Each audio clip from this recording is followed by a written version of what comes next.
एक समय की बात है। एक छोटे से राज्य में राजा विद्याधर राज्य करता था। राजा के पास धन दौलत की कोई कमी नहीं थी, लेकिन उसका जीवन केवल सुख समृद्धि और विलासिता में डूबा हुआ था।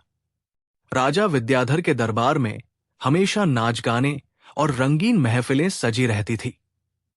राजा के पास एक अनोखा लाल रंग का हार था, जिसे वह अपनी प्रसन्नता और मनोरमा के प्रतीक के रूप में पहनता था।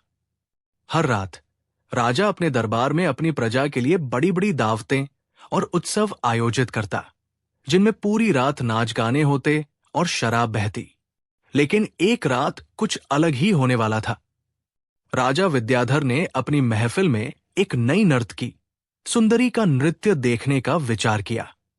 सुंदरी न केवल सुंदर थी, बल्कि उसके नृत्य में जादू था। सुंदरी का नृत्य देखकर राजा उसकी खूबसूरती और जीवन से प्रेम कर बैठा।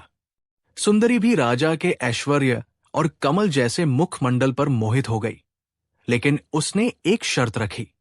सुंदरी ने राजा से कहा, महाराज, यदि आप मुझसे सच्चा प्रेम करते हैं तो अपने विलासिता भरे जीवन को त्याग कर मुझे अपने जीवन साथी के रूप में स्वीकार कीजिए।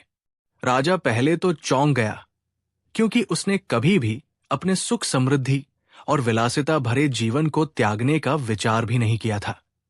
लेकिन उसके प्रेम और सुंदरी की प्रतिज्ञा ने उसके मन में एक नई उमंग जगा दी।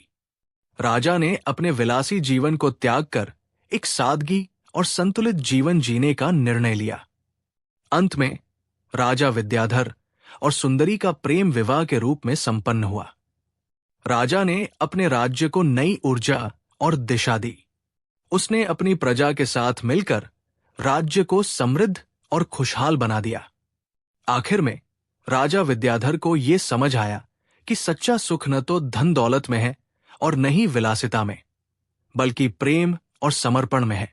इस कहानी से हमें यह सीख मिलती है कि असली सुख और प्रसन्नता हमेशा हमें दिल से और सच्चे प्रेम से मिलती है, न कि विलासिता और धन दौलत से। ऐसी ही शानदार कहानी के लिए हमारे चैनल से जुड़े।